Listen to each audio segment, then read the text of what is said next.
Capítulo 1. A Bíblia, sua mensagem e suas influências sobre o pensamento ocidental. 1.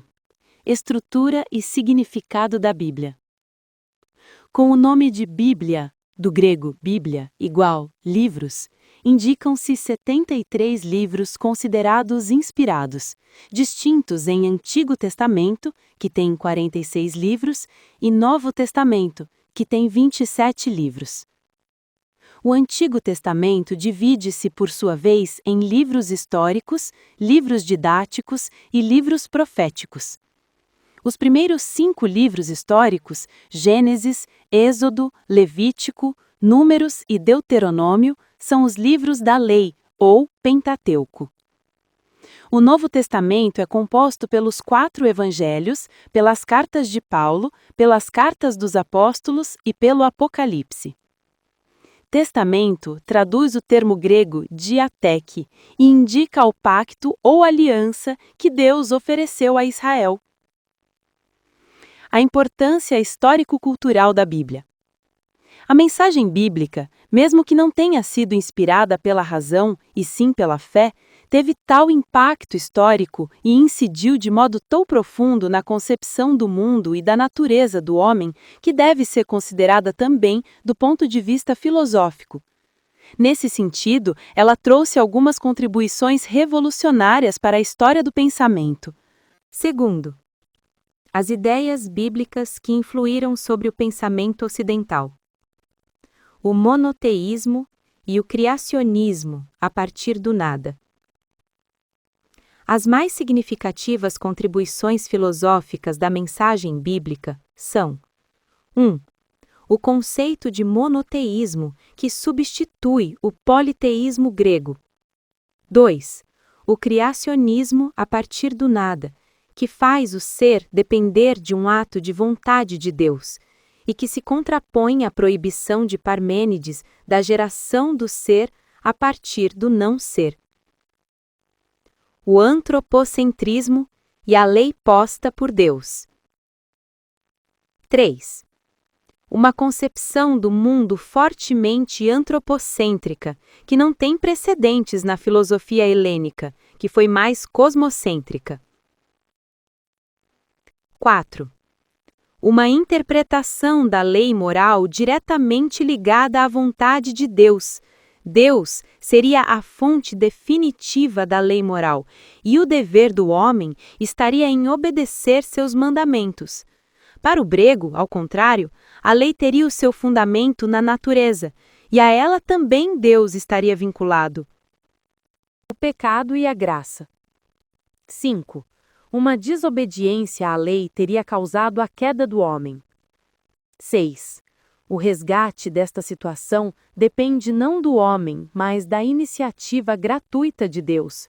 Para os gregos em particular, para os órficos e para os filósofos que neles se inspiraram, dependeria, ao contrário, apenas do homem.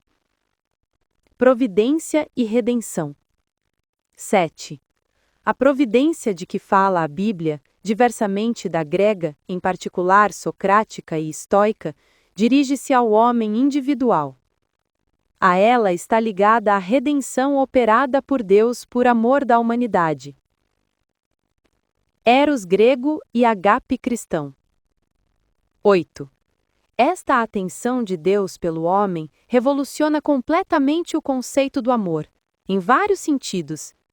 Primeiramente, porque o amor cristão, agape, é característica eminentemente divina, enquanto para os gregos, Deus era amado e não amante.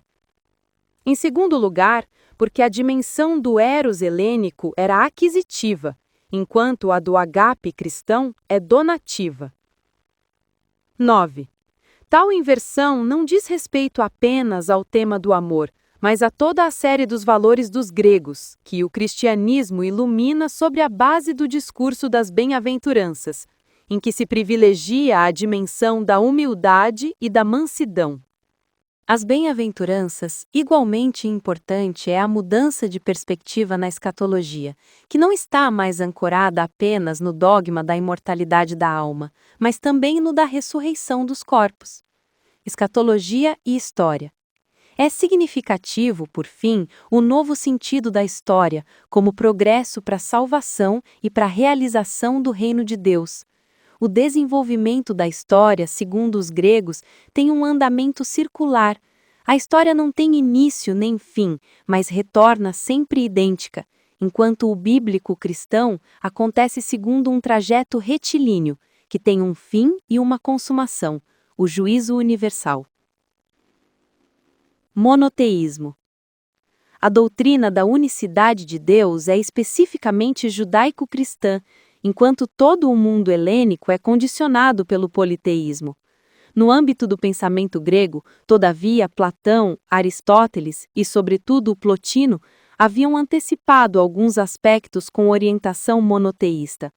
Platão, com efeito, no Timeu, fala da unicidade do divino demiurgo ordenador do cosmo e, nas doutrinas não escritas, põe um uno no vértice do mundo suprassensível, mesmo admitindo uma série de divindades criadas pelo demiurgo. Aristóteles, embora admitindo uma multiplicidade de inteligências motoras divinas, colocava um primeiro motor imóvel único, que pensa a si mesmo.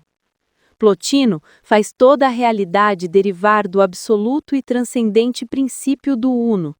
Em todo caso, o Ocidente ganhou o conceito de monoteísmo apenas da mensagem bíblica. Criacionismo. A doutrina da criação do mundo a partir do nada é de origem bíblica. No âmbito do pensamento grego, em particular no que se refere a Platão, pode-se falar de semicriacionismo.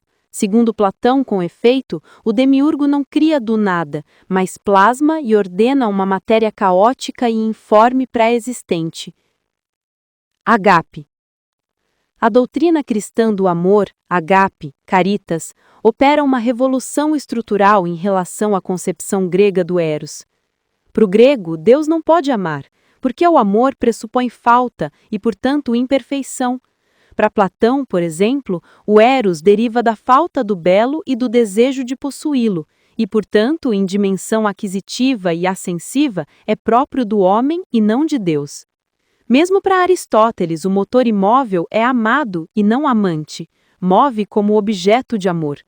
O amor cristão é, ao contrário, primeiramente próprio de Deus, que ama em dimensão donativa, como superabundância de bem. A fé cristã como fermento de civilização. 3. Para além do horizonte cultural grego. Todos estes ganhos de ordem moral e filosófica foram propostos não à luz de um aprofundamento racional e lógico como objetos de ciência, mas por via de fé. Também nisso subvertendo o modo comum de pensar dos gregos, que consideravam a fé uma forma deteriorada de conhecimento, própria da sensação, e a ciência como saber supremo. O anúncio do Evangelho torna-se assim fermento de civilização capaz de ultrapassar o horizonte clássico, sem enfraquecer a contribuição para o desenvolvimento da humanidade.